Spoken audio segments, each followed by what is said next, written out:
Guys, this is Dimple Savlani and today I am going to review on a book which is written by Pratham Devang, Hero the Unsung Rock Star. So here hero is his father.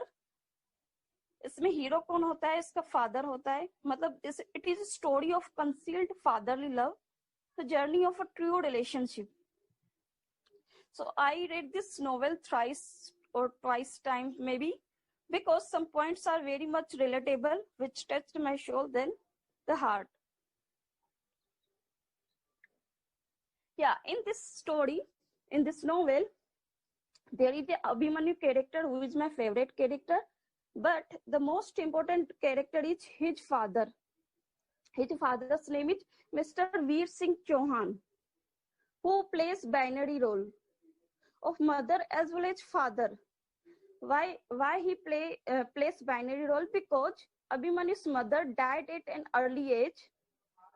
Of course, he is a true hero. A hidden love is still inside him towards his son, even after parting. He loves him. He loves him means Veer Singh Chauhan loves him, his son Abhimanyu, even after parting. Parting is they separated.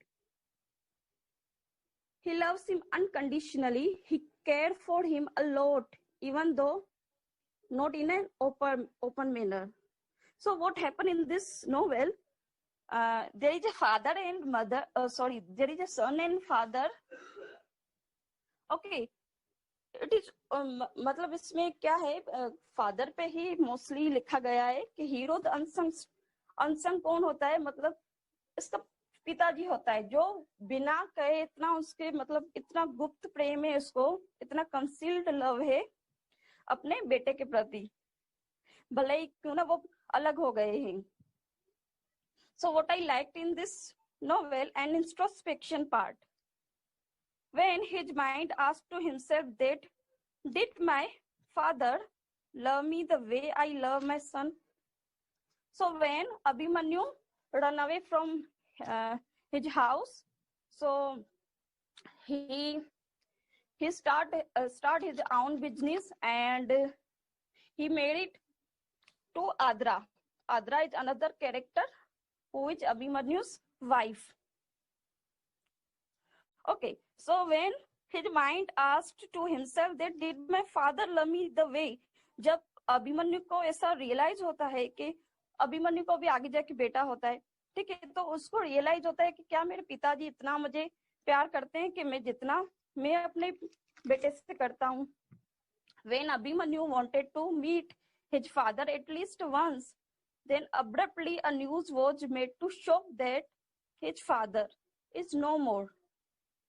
अभी वो अलग हो गए थे इसमें, ठीक है, अलग हो गए थे, तो वो मतलब अब तक मिले नहीं थे. लाइक कभी खुशी कभी गम में नहीं अलग हो जाते शाहरुख खान एंड अमिताभ बच्चन, वैसे ही वो भी अलग हो गए थे.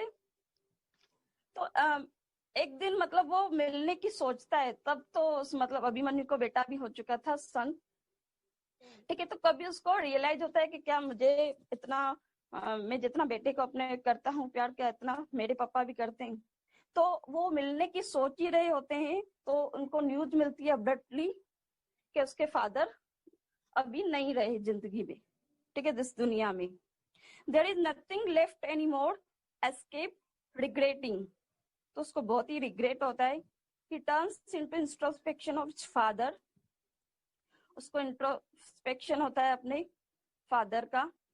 I want to show, so now I want to show some lines this novel which describe the concealed fatherly love towards his son. अभी ये लाइंस जो है बहुत ही अच्छी है, ये शो करेगी कि आखिर स्टोरी में था क्या, मतलब फादर का जो लव है कंसील्ड लव वो कैसे दिख रहा था. बिकॉज नाम से ही हमको पता चलता है hero the unsung rock star. Briju, now Briju and Shankar is उनके सर्वेंट्स थे. When ब्रिजू काका exclaimed the whole story to him, जब वो स्टोरी जो है पूरी इसके सामने एक्सप्लेन करते हैं that his father always worried about you know A few of your office colleges are set up by your father. He always wanted you to prosper, and hence he kept his men in your office, that he could know your office status. Even his servant Shankar is Biju Kaka's nephew, who is in his house by his father's wish, so that he could always be there secretly whenever he needed him. अभी इसमें क्या होता है कि ये जो सन है ना अभिमन्यु, वो हमेशा से ऐसे सोचता है कि उसके फादर जो है इसको लव नहीं करते, बिकॉज उसका मतलब जो है ना क्योंकि वीर सिंह चौहान जो है वो mother as well as father दोनों का रोल प्ले करते हैं, और जैसे ही वो पार्टिंग हो जाती है उन दोनों की, फिर वो याद तो करते रहते हैं एक दूसरे को, लेकिन कुछ बोल नहीं पाते। तो उसको लास्ट में पता चलता है जब बीजू काका मीन्स बीजू काका सर्वेंट है इनके घर का, जब एक्सप्लेन करते हैं, जब उसके मतलब उसके फादर की डेथ हो जाती है, ठीक है, तो तब वो ये बताना चाहते हैं कि तुम्हारे पिता जो थे वो हमेशा तुम्हारे लिए चिंतित रहते थे, तुम्हारे जो ऑफिस में कॉलेजेस है ना वो भी उसके द्वारा ही सेट किए गए हैं, वो आपको मतलब कंसील्ड लव करते हैं बहुत ही। और शंकर भी जो है ना आपके घर में नौकर, वो भी बीजू काका का नेफ्यू है, ताकि तुम्हारे घर का स्टेटस तुम्हारे पिताजी जान पाए। तो बाद में क्या होता है लास्ट में नोवेल में कि उसको अभिमन्यु को बहुत ही रिग्रेट होता है, बिकॉज लास्ट टाइम जो है वो मिलना चाहते थे अपने पिता से, अपने फादर से, बिकॉज वो मिल नहीं पाते, बिकॉज ही इज नो मोर। तो लास्ट में वो ऑर्फनेज बनवा देता है, सभी मतलब ओल्ड होमेज बनवा देता है, ओल्ड होमेज, जहाँ पे मतलब उसको पश्चाताप होता है कि मैंने अपने पिता को लास्ट बार भी नहीं देखा, तो ओल्ड होमेज बनवा लेते। सो दिस स्टोरी ऐसा ही मतलब कंसील्ड फादरली लव शो करती है। सो आई recommend this story, everyone should read, who loves their father.